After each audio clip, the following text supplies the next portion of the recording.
இது ஃபர்ஸ்ட் மலேசியாவின் செய்திகள் உங்களுக்காக.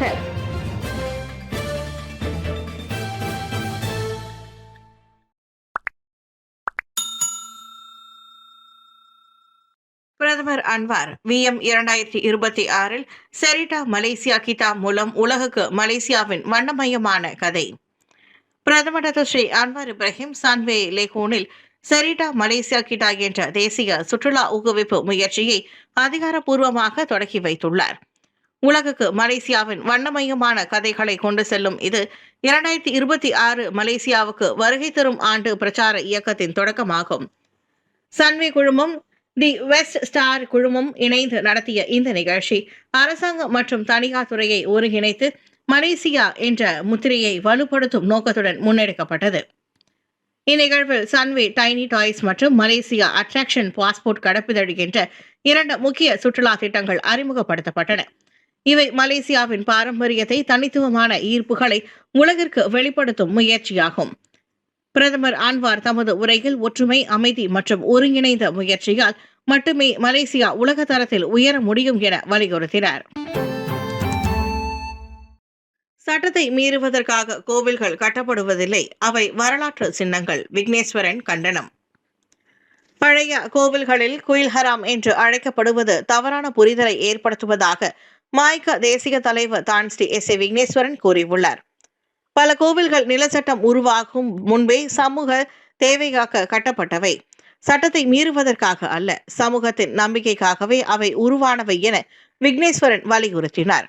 எனவே பொத்தாம் பொதுவாக ஆலயங்களை சட்டவிரோதமானவை என அழைப்பது முறையல்ல என்றார் அவர்.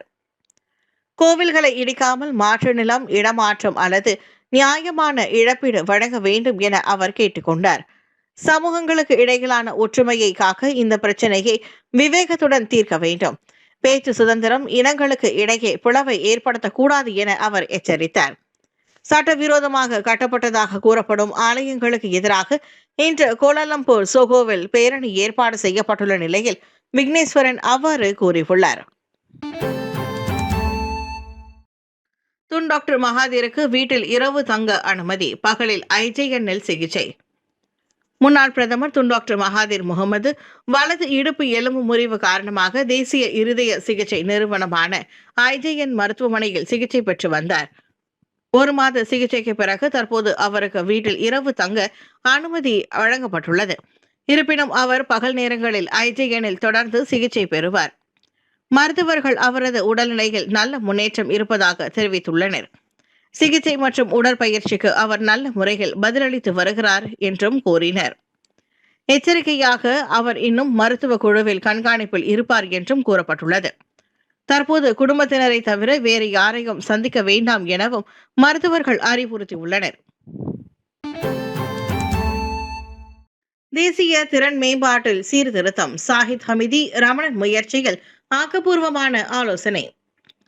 நாட்டின் மனிதவள மேம்பாடு மற்றும் தொழில்நுட்ப கல்வித்துறையை ட்வெட் வலுப்படுத்தும் நோக்கில் ஒரு புதிய சீர்திருத்தத்தை உருவாக்கும் வகையில் திறன் மேம்பாட்டு நிதி கழகத்திற்கு PTPK கூடுதல் நிதி ஒதுக்கீடு செய்வது தொடர்பான ஆலோசனை கூட்டம் பசிபிக் விடுதியில் நடைபெற்றது. இக்கூட்டத்தில் துணை பிரதமர் Sri doctor Ahmad Zahid Hamidi தலைமை தாங்கினார். அவருடன் மனிதவள அமைச்சர் ஸ்ரீ ரமணன் ராமகிருஷ்ணன் இணைந்து இந்த கூடுதல் நிதி ஒதுக்கீட்டை பெறுவதற்கான திட்டங்கள், இதற்கான வழிமுறைகளை வகுப்பது குறித்து விரிவாக விவாதித்தனர். வருங்காலத்தில் இந்த நிதி உதவி வெளிப்படையான முறையிலும் உரிய பயனாளர்களை சென்றடைவதையும் உறுதி செய்வது இக்கூட்டத்தின் நோக்கமாகும். இந்த கூட்டத்தில் மனிதவள அமைச்சர் கெசுமா தலைமை செயலாளர் அஸ்மின் பின் முகமது யூசுப் உட்பட அமைச்சின் உயர்மட்ட அதிகாரிகளும் கலந்து கொண்டனர். இந்த கூட்டத்தின் முக்கிய அம்சங்கள் நிதி ஒதுக்கீட்டின் வழிமுறைகளை திட்டமிடுதல், PTPK கழகத்திற்கு தேவையான கூடுதல் நிதியை பெறுவதற்கான முறையான வழிமுறைகளை உருவாக்குதல் மற்றும் நிதி கிடைத்தவுடன் அதனை திட்டமிட்டபடி விநியோகிப்பதற்கான முன்னேற்பாடுகளை செய்தல். 2026 பினாங்கு தைப்பூசம் தங்கரத வசூல் 1,32,000 ரிங்கிட், தண்ணீர்மலை வசூல் 1,20,000 ரிங்கிட். பினாங்கு தண்ணீர்மலை பாலதண்டாயுதபாணி ஆலயத்தில் 240ஆம் ஆண்டு தைப்பூச திருவிழா கோலாகலமாக நடந்தேறிய நிலையில் நேற்று உண்டியல் காணிக்கை வசூல் எண்ணப்பட்டது. பினாங்கு இந்து அறப்பணி வாரியத்தின் பணியாளர்கள் மற்றும் தேர்ந்தெடுக்கப்பட்ட பொதுமக்கள் அதில் கலந்து கொண்டனர். காணிக்கை வசூல் துல்லியமாக இருப்பதை உறுதி செய்ய கடுமையான வடிகட்டல் முறையில் அவர்கள் தேர்வு செய்யப்பட்டனர். காலை 9 மணிக்கு தொடங்கிய வசூல் எண்ணிக்கை பிற்பகல் 3 மணி வரை முடிவுற்ற போது இந்த தங்கரத ஊர்வலத்தில் திரட்டப்பட்ட நிதி 1,32,665 ரிங்கெட் என கணக்கிடப்பட்டது. இதில் சில்லறை காசுகளும் அந்நிய நாணயங்களும் கணக்கில் கொள்ளப்படவில்லை. தங்க காணிக்கையாக 10.65 கிராம் தங்கம் செலுத்தப்பட்டுள்ளது. அதே சமயம் தண்ணீர்மலையான் ஸ்ரீ பாலதண்டாயுதபாணி கோவிலில் சில்லறை காசுகள் மற்றும் அந்நிய நாணயங்கள் சேர்க்காமல் உண்டிகள் வசூலாக 1,20,269 ரிங்கெட் திரண்டுள்ளது. தவிர 26.72 கிராம் தங்க காணிக்கையும் பதிவாகியுள்ளது. தங்கரத வசூல் முழுக்க இந்து சமூக நலன் மற்றும் கல்விக்காக பயன்படுத்தப்படும். கிளந்தானிலிருந்து கிளான் பள்ளத்தாக்கிற்கு போதைப்பொருள் கடத்தும் கும்பல் முறியடிப்பு, 3 கைது. கிளந்தானிலிருந்து கிளான் பள்ளத்தாக்கிற்கு போதைப்பொருள் கடத்தும் கும்பலை புக்கிட் அமான் போதைப்பொருள் குற்றப்புலனாய்வுத்துறை முறியடித்துள்ளது. Pahang, Bentong, Genting Semba R&R நிலையத்தில் பெரடுவா மைவி காரில் இருந்த 3 உள்ளூர் ஆடவர்கள் கைதானதை அடுத்து இது சாத்தியமானதாக அத்துறையின் இயக்குநர் டாக்டர் ஹுசைன் உமர்கான் தெரிவித்தார். அவர்களை துருவி விசாரித்ததில் கிடைக்கப்பட்ட தகவல்களின் அடிப்படையில் கோலாலம்பூர் ஜாலான் கூச்சாய் லாமாவில் வாகன நிறுத்துமிடத்தில் இருந்த ஹோண்டா HRV காரில் போலீசார் சோதனை மேற்கொண்டனர். அதில் 255 பொட்டலங்களில் வைக்கப்பட்டிருந்த 265 கிலோகிராம் எடையிலான மீதாபெத்தமைன் வகை போதைப்பொருள் சிக்கியது. அவற்றின் மொத்த மதிப்பு 13.25 மில்லியன் ரிங்கிட் ஆகும். இவ்வேளையில் பிப்ரவரி 2, 3 தேதிகளில் ஸ்லாங்கூரில் மேற்கொள்ளப்பட்ட அதிரடி சோதனைகளில் 15 மில்லியன் ரிங்கிட் மதிப்பிலான போதைப் பொருட்கள் கைப்பற்றப்பட்டன. அவை உள்ளூர் மற்றும் அனைத்துலக சந்தைகளுக்கு விநியோகிக்கப்படுவதற்காக கடத்தப்பட்டவையாகும். விமான நிலையம், ரயில் நிலையத்திற்கு தனது பெயரை வைப்பதற்கு ட்ரம்ப் முயற்சி. ஒரு பெரிய விமான நிலையம் மற்றும் ரயில் நிலையத்திற்கு தனது பெயரை மாற்ற உதவினால் கூட்டாட்சி உள்கட்டமைப்பு நிதி முடக்கப்படுவதை ரத்து செய்வதற்கு ஜனநாயக கட்சியின் முன்னணி செனட்டர் ஒருவரிடம் அதிபர் டொனால்டு ட்ரம்ப் முன்மொழிந்ததாக அமெரிக்க ஊடகங்கள் செய்தி வெளியிட்டுள்ளது. உலகெங்கிலும் உள்ள கட்டிடங்களில் தனது பெயரை பதித்த சொத்துடைமை உரிமையாளரான அதிபர் ட்ரம்ப் இதற்கு முன் இல்லாத அளவில் நாட்டில் தனது பிம்பத்தையும் மற்றும் கட்டிடங்களில் தனது முத்திரையையும் பதிக்க முயன்றுள்ளார். காலம் சென்ற முன்னாள் அதிபர் ஜான் எஃப் கென்னடியின் கென்னடி கலை வளாகம் மற்றும் நினைவு சின்னமான கென்னடி மையத்தின் ட்ரம்பால் தேர்ந்தெடுக்கப்பட்ட குழு தன்னை ட்ரம்ப் கென்னடி மையம் என்று மறுபெயரிடுவதற்கு கடந்த டிசம்பர் மாதம் வாக்களித்தது. இதனிடையே பாரிஸில் உள்ள ஆர்டி ட்ராம்பே போன்ற ஒரு சுதந்திர வளைவு கட்டுவதற்கு அவர் அழுத்தம் கொடுத்ததோடு ஒரு புதிய வெள்ளை மாளிகை பால்ரூம் கட்டுமானத்தையும் தொடங்கினார். அதற்கான கட்டிடத்தின் கிழக்கு பகுதியை இடித்து தள்ளினார். அதோடு நியூயார்க்கின் பென் நிலையம் மற்றும் வாஷிங்டனின் டலஸ் அனைத்துலக விமான நிலையத்திலும் தனது பெயரை பதிப்பதற்கு அவர் ஒரு கண் வைத்திருப்பதாக CNN மற்றும் NBC செய்தி நிறுவனங்கள் தகவல் வெளியிட்டுள்ளன. மலேசிய ஸ்ரீ ஆதிசங்கரர் திருமணத்தின் 25ஆம் ஆண்டு வெள்ளி விழா. அம்பாங் தாசிக் பெர்மாயில் 25 ஆண்டுகளாக பல்வேறு சேவைகளுடன் செயல்பட்டு வருகிறது மலேசிய ஸ்ரீ ஆதிசங்கரர் திருமணம். பள்ளி மாணவர்களுக்கு பயிற்சிகள், அர்ச்சகர் பயிற்சிகள் போன்றவையும் அவற்றில் அடங்கும். இந்நிலையில் இத்திருமணத்தின் 25ஆம் ஆண்டு வெள்ளி விழா அண்மையில் மிக சிறப்பாக நடைபெற்றது.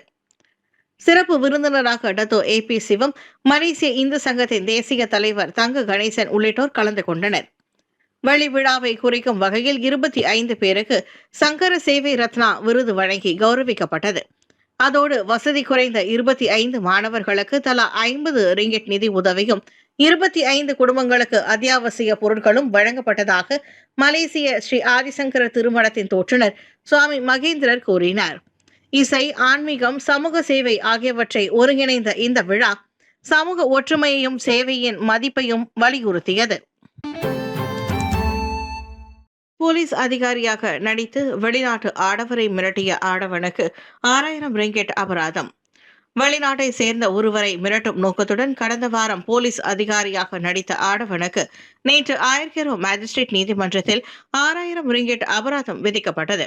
பாதுகாவலரான 51 வயதான ஷாரில் இஸ்மாயில் என்ற அந்த நபர் பிப்ரவரி 1ஆம் தேதி பிற்பகல் சுமார் 2:45 மணி அளவில் மலாக்கா ஜாலான் பெண்டஹாராவில் இக்குற்றத்தை புரிந்ததாக குற்றம் சாட்டப்பட்டார். மோட்டார் சைக்கிளில் சென்ற ஷாரில் சைக்கிளில் சென்று கொண்டிருந்த வங்காளதேச ஆடவரை நிறுத்தி தன்னை ஒரு போலீஸ் அதிகாரி என அறிமுகப்படுத்திக் கொண்டு அவரிடம் பணத்தை பறித்துள்ளான். எனினும் அந்த பாதுகாவலரின் மீது சந்தேகம் ஏற்பட்டதை தொடர்ந்து பாதிக்கப்பட்ட நபர் இது குறித்து போலீசில் புகார் செய்ததை தொடர்ந்து ஷாரில் கைது செய்யப்பட்டான்.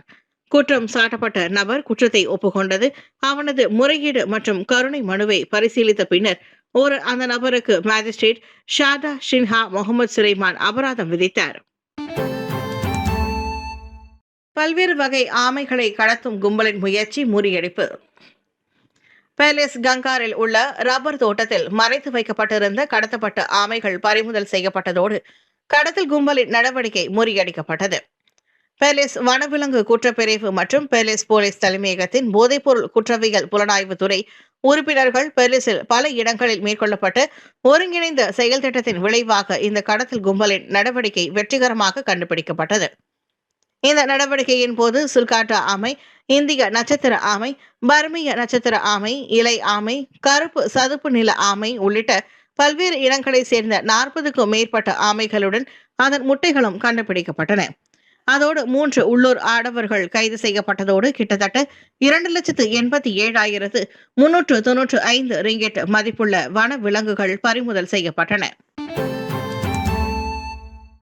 முன்னாள் டோனோ மாநில சட்டமன்ற உறுப்பினர் பால் யாங்கின் சிறை தண்டனை தொடர்கிறது. டோனோ தொகுதியின் முன்னாள் மாநில சட்டமன்ற உறுப்பினர் பால் யாங் சௌகியாங் மீது விதிக்கப்பட்ட சிறை மற்றும் பிறம்படி தண்டனையை மலேசிய கூட்டரசு நீதிமன்றம் மீளாய்வு செய்ய அனுமதி வழங்கவில்லை. இந்த வழக்கில் நீதிக்கான அடிப்படை விதிகள் மீறப்படவில்லை என்றும் மீளாய்வுக்கு தேவையான சட்ட நிபந்தனைகளை பால் யாங் பூர்த்தி செய்யவில்லை என்றும் நீதிமன்றம் தீர்ப்பளித்தது. இதனால் வீட்டு பணிப்பெண்ணை பாலியல் பலாத்காரம் செய்த குற்றத்தில் பால் யாங் மீது விதிக்கப்பட்ட 8 ஆண்டுகள் சிறை தண்டனையும் 2 பிறம்படிகளும் தொடரும். 55 வயதான பால் யாங் ஆரஞ்சு நிற சிறை உடை அணிந்து கையுறைகளுடன் நீதிமன்றத்தில் ஆஜரானார். அவரது குடும்பத்தினரும் நீதிமன்றத்தில் இருந்தனர். முன்னதாக 2019 ஜூலை 7 அன்று ஈப்போவில் உள்ள தனது வீட்டில் 23 வயதுடைய இந்தோனேசிய வீட்டு பணிப்பெண்ணை பாலியல் பலாத்காரம் செய்ததாக குற்றம் சாட்டப்பட்டது. 2022 ஜூலை 27 அன்று ஈப்போ உயர்நீதிமன்றம் அவருக்கு 13 ஆண்டுகள் சிறை மற்றும் 2 பிறம்படிகள் தண்டனை விதித்தது. வைரலான MPV வாகனத்தின் உரிமையாளர் அடையாளம் காணப்பட்டார். அண்மையில் ஒரு நெடுஞ்சாலையின் சைரல் மற்றும் எச்சரிக்கை விளக்குகளுடன் சென்ற வெள்ளை நிற MPV வாகனத்தின் உரிமையாளர் அடையாளம் காணப்பட்டுள்ளார். அதோடு அந்த வாகனத்தை பயன்படுத்துவதற்கு சாலை போக்குவரத்து துறை அனுமதி வழங்கி இருப்பதையும் போலீசார் கண்டறிந்தனர். இந்த வாகனம் ஒரு அமைச்சின் அதிகாரப்பூர்வ பணிகளுக்காக பயன்படுத்தப்படுவதோடு சைரன் மற்றும் எச்சரிக்கை விளக்கை பயன்படுத்துவதற்கு சாலை போக்குவரத்து துறையின் தலைமை இயக்குநரும் அனுமதி வழங்கி இருப்பதாக கோலாலம்பூர் போக்குவரத்து விசாரணை மற்றும் அமலாக்கத்துறையின் தலைவர் துணை கமிஷனர் முகமது ஷம்ஷரி முகமது இசா தெரிவித்துள்ளார்.